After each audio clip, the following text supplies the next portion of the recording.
Nick Dunne. The night of. Bonnie and Gilpin moved our interview to the police station, which looks like a failing community bank. They left me alone in a little room for 40 minutes, me willing myself not to move. To pretend to be calm is to be calm in a way.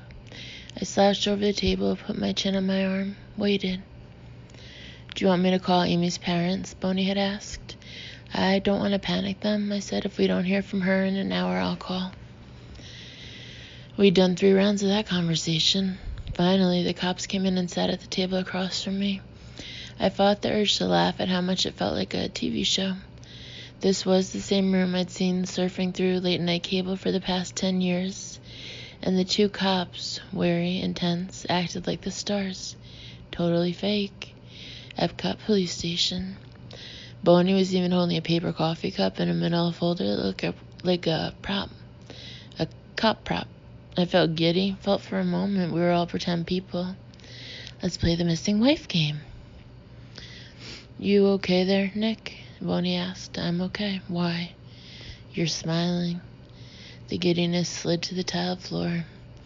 "I'm sorry, it's all just..." "I know," Bonnie said, giving me a look that was like a hand pat. "It's too strange, I know." She cleared her throat. "First of all, we want to make sure you're comfortable here. You need anything, just let us know. The more information you can give us right now, the better, but you can leave at any time. That's not a problem either. Whatever you need." "Okay, great, thank you," she said. Okay. I want to get the annoying stuff out of the way first, the crap stuff. If your wife was indeed abducted, and we don't know that, but if it comes to that, we want to catch the guy, and when we catch the guy, we want to nail him hard, no way out, no wiggle room." "Right. So we have to rule you out real quick, real easy, so the guy can't come back and say, 'We didn't rule you out,' you know what I mean?" I nodded mechanically. I didn't really know what she meant, but I wanted to seem as cooperative as possible. "Whatever you need." "We don't want to freak you out," Gilpin added. "We just want to cover all the bases." "Fine by me." It's always the husband, I thought. Everyone knows it's always the husband, so why can't they just say it? "We suspect you because you are the husband, and it's always the husband. Just watch Dateline." "Okay, great, Nick," Bonnie said. "So first, let's get a swab on the inside of your cheeks so we can rule out all of the DNA in your house that isn't yours. Would that be okay?" "Sure." "I'd also like to take a quick sweep of your hands for gunshot residue. Again, just in case." Wait. Have you found something that makes you think my wife was..." No, Nick," Gilpin interrupted. He pulled a chair up to the table and sat on it backward. I wondered if cops actually did that. Or did some clever actor do that, and then cops began doing it because they'd seen the actors playing cops do that, and it looked cool? "It's just smart protocol," Gilpin continued. "We try to cover every base. Check your hands, get a swab, and if we could, check out your car, too." "Of course, like I said, whatever you need." "Thank you, Nick. I really appreciate it. Sometimes, guys, they make things hard for us just because they can." I was exactly the opposite. My father had infused my childhood with unspoken blame. He was the kind of man who skulked around looking for things to be angry at.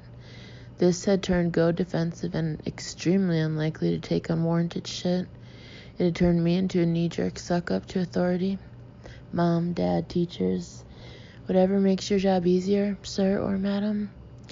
I craved a constant stream of approval.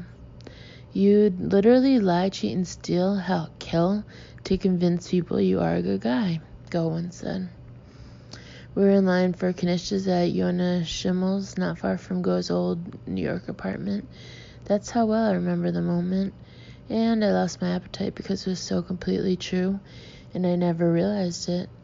And even as she was saying it, I thought, I will never forget this. This is one of those moments that will be lodged in my brain forever. We made small talk, the cops and I, about the July 4th fireworks and the weather, while my hands were tested for gunshot residue, and the slick inside of my cheek was cotton-tipped. Pretending it was normal, a trip to the dentist. When it was done, Bonnie put another cup of coffee in front of me, squeezed my shoulder. "I'm sorry about that. Worst part of the job. You think you're up to a few questions now? It'd really help us." Yes, definitely. Fire away. She placed a slim digital tape recorder on the table in front of me. You mind? This way you won't have to answer the same questions over and over and over. She wanted to tape me so I'd be nailed to one story. I should call a lawyer, I thought, but only guilty people need lawyers, so I nodded. No problem. So, Amy, Bonnie said, you two have been living here how long? Just about 2 years. And she's originally from New York City. Yes. She got a job, Gilpin said. No, she used to write personality quizzes. The detective swapped a look. Quizzes? For teen magazines, women's magazines, they said, are you the jealous type? Take our quiz and find out. Do you guys find you too intimidating? Take our quiz and find out. Very cool. I love those, Bonnie said. I didn't know that was an actual job, writing those like a career. Well, it's not anymore. The internet is packed with quizzes for free. Amy's were smarter. She had a master's in psychology, has a master's in psychology. I guffawed uncomfortably at my FFE, yeah. But smart can't beat free. Then what? I shrugged. Then we moved back here. She's just kind of staying at home right now. Oh, you guys got kids then? Bonnie chirped as if she had discovered good news. No. So then what does she do most days? That was my question too. Amy was once a woman who did a little of everything, all the time. When we moved in together, she'd made an intense study of French cooking, displaying hyper-quick knife skills and an inspired bourguignon. For her 34th birthday, we flew to Barcelona, and she stunned me by rolling off trills of conversational Spanish, learned in months of secret lessons. My wife had a brilliant popping brain, a greedy curiosity, but her obsessions tended to be fueled by competition. She needed to dazzle men and jealousify women. Of course, Amy can cook French cuisine and speak fluent Spanish and garden and knit and run marathons and day trade stocks and fly a plane and look like a runway model doing it. She needed to be amazing Amy all the time. Here in Missouri, the women shop at Target. They make diligent, comforting meals. They laugh about how little high school Spanish they remember. Competition doesn't interest them.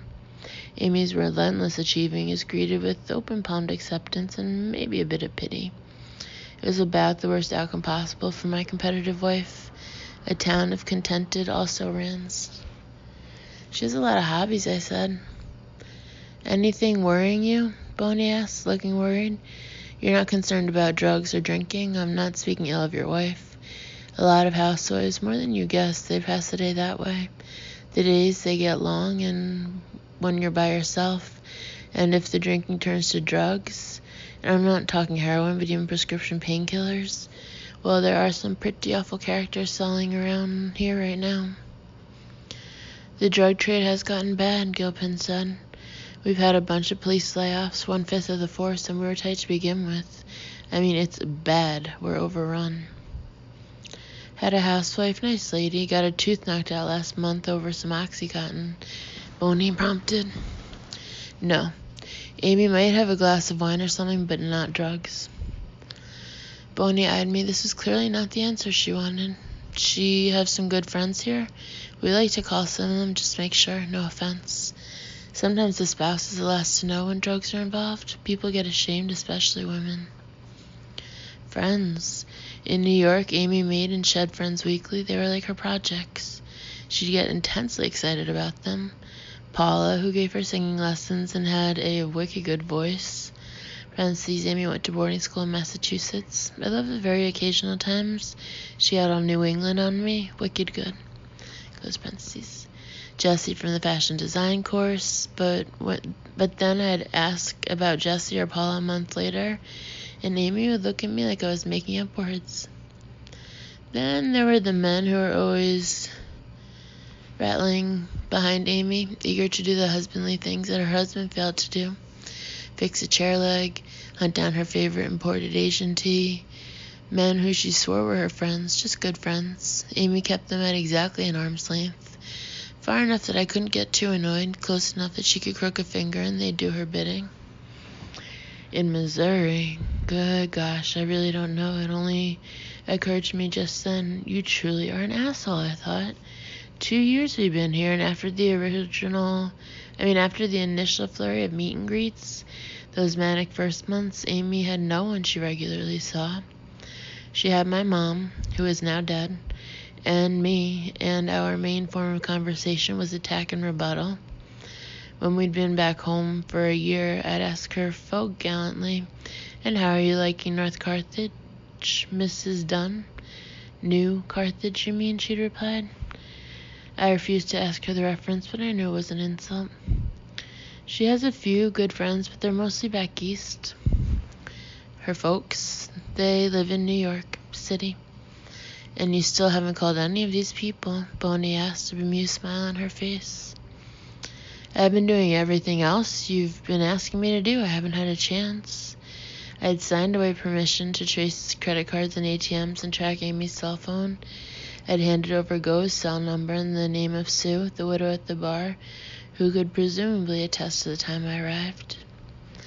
"Baby of the family," she shook her head. "You really do remind me of my little brother." A beat. "That's a compliment, I swear." "She dotes on him," Gilpin said, scribbling in a notebook. "Okay, so you left the house at about 7:30 a.m. and you showed up at the bar at about noon, and in between you're at the beach." There's a beachhead about 10 miles north of our house, a not overly pleasant collection of sand and silt and beer bottle shards, trash barrels overflowing with styrofoam cups and dirty diapers. But there is a picnic table upwind that gets nice sun. If you stare directly at the river, you can ignore the other crap. I sometimes bring my coffee and the paper and just sit. Gotta make the most of summer. No, I hadn't talked to anyone at the beach. No one saw me. It's a quiet place midweek, Gilpin allowed. If the police talked to anyone who knew me, they'd quickly learn that I rarely went to the beach and that I never sometimes brought my coffee to just enjoy the morning. I have Irish white skin and an impatience for navel-gazing. A beach boy I am not. I told the police that because it had been Amy's idea for me to go sit in the spot where I could be alone and watch the river I loved and ponder our life together. She'd said this to me this morning after we'd eaten her crepes.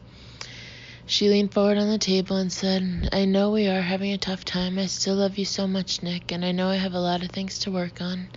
I want to be a good wife to you, and I want you to be my husband and be happy, but you need to decide what you want." She'd clearly been practicing the speech. She smiled proudly as she said it. And even as my wife was offering me this kindness, I was thinking, of course she has to stage manage this. She wants the image of me and the wild running river, my hair ruffling in the breeze, as I look out onto the horizon and ponder our life together. I can't just go to Dunkin' Donuts. You need to decide what you want. Unfortunately for Amy, I had decided already. Bonnie looked up brightly from her notes. "Can you tell me what your wife's blood type is?" she asked. No, I don't know." "You don't know your wife's blood type?"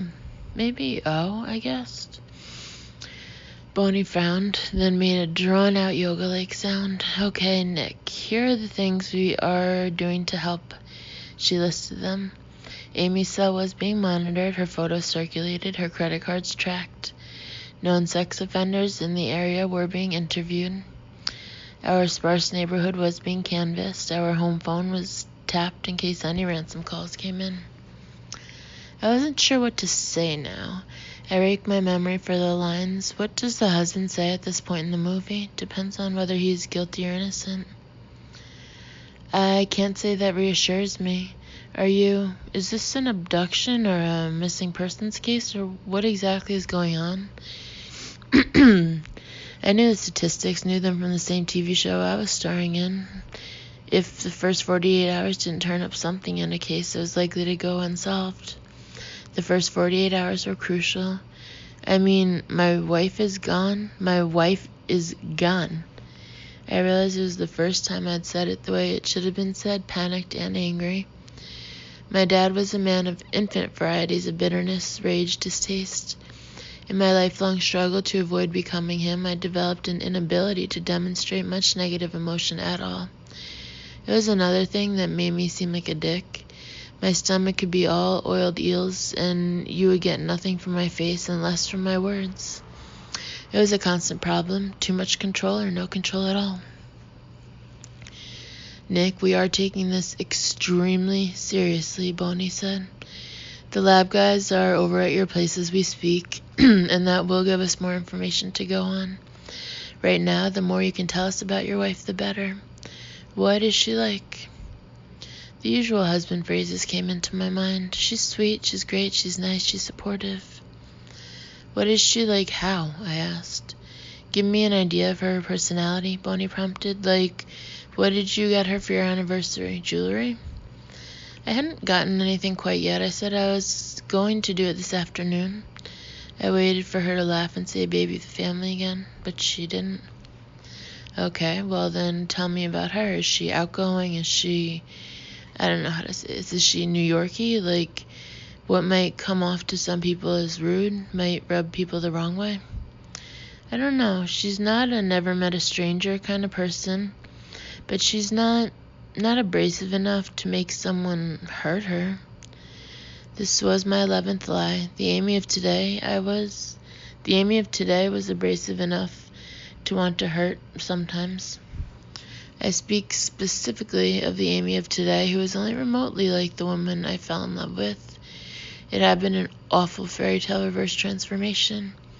Over just a few years, the old Amy, the girl of the big laugh and the easy ways, literally shed herself, a pile of skin and soul on the floor, and outstepped this new brittle, bitter Amy. My wife was no longer my wife, but a razor wire knot daring me to unloop her, and I was not up to the job with my thick, numb, nervous fingers. Country fingers.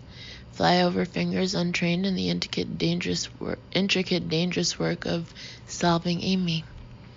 When I'd hold up the bloody stumps, she'd sigh and turn to her secret mental notebook on which she tallied all my deficiencies, forever noting disappointments, frailties, shortcomings.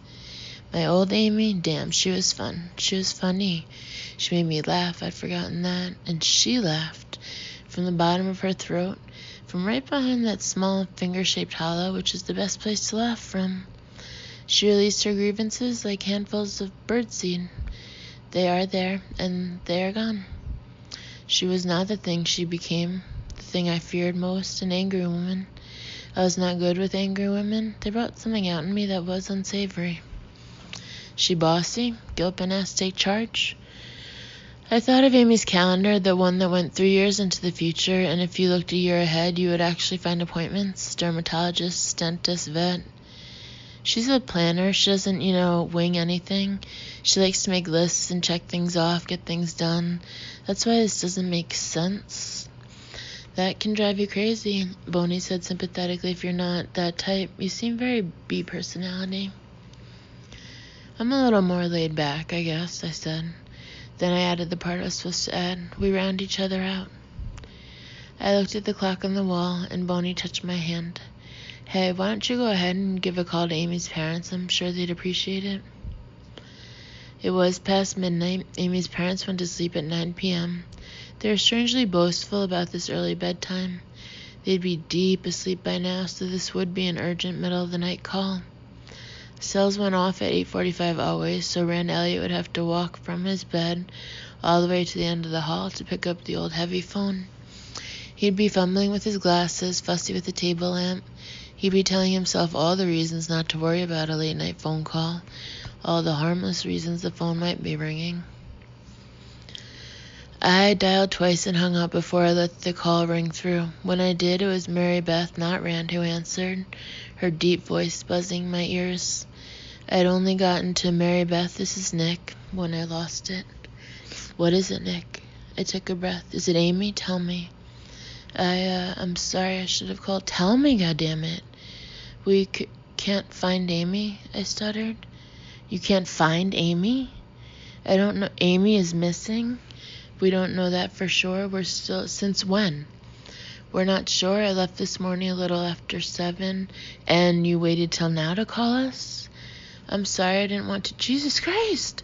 We played tennis tonight. Tennis! And we could have been... My God. Are the police involved? You've notified them? I'm at the station right now. Put on whoever's in charge, Nick, please. Like a kid, I went to fetch Gilpin. My mommy-in-law wants to talk to you. Phoning the Elliots made it official. The emergency, Amy is gone, was spreading to the outside. I was heading back to the interview room when I heard my father's voice. Sometimes in particularly shameful moments, I heard his voice in my head, but this was my father's voice here. His words emerged in wet bubbles like something from a rancid bog. Bitch, bitch, bitch. My father, out of his mind, had taken to flinging the word at any woman who even vaguely annoyed him. Bitch, bitch, bitch. I peered inside a conference room, and there he sat on a bench against the wall. He had been a handsome man once, intense and cleft-chinned. Jarringly dreamy was how my aunt had described him.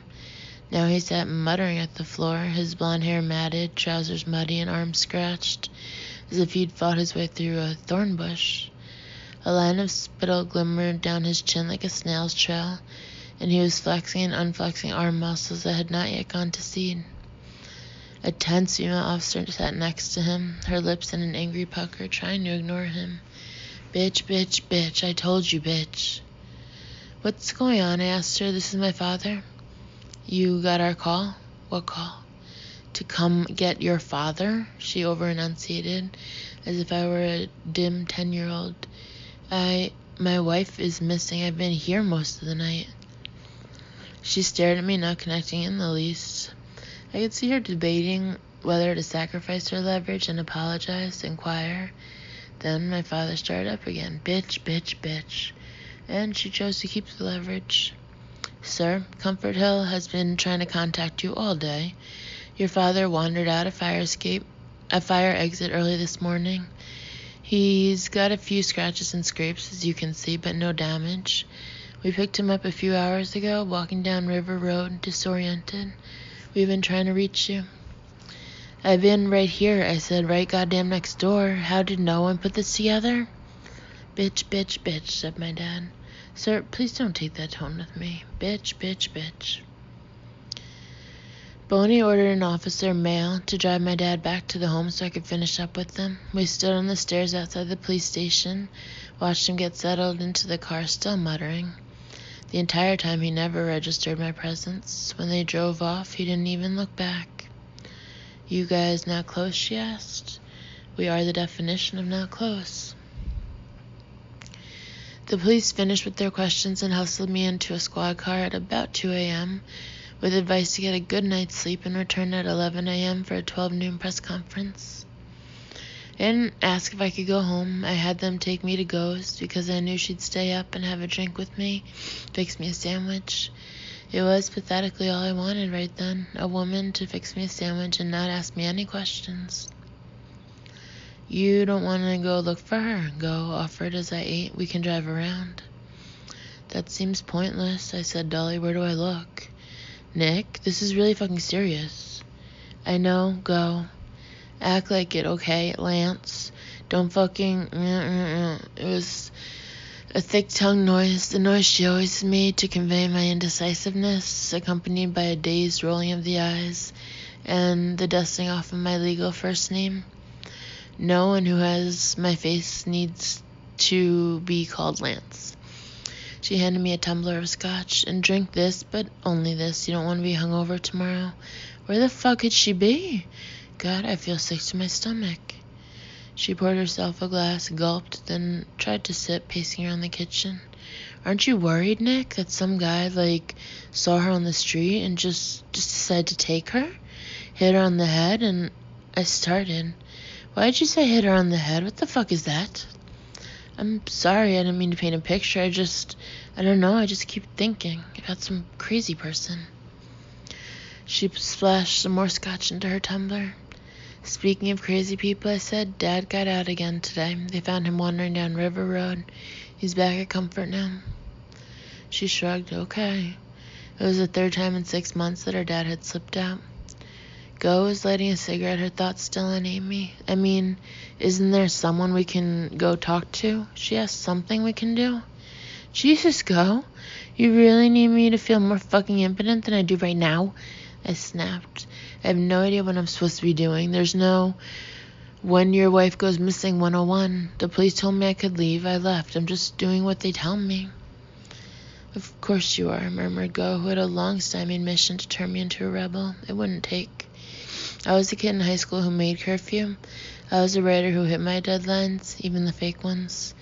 I respect rules because if you follow rules, things go smoothly, usually. Fuck, Go. I'm back at the station in a few hours, okay? Can you please just be nice to me for a second? I'm scared shitless. We had a 5-second staring contest. Then Go filled up my glass one more time, an apology. She sat down next to me, put a hand on my shoulder. Poor Amy, she said.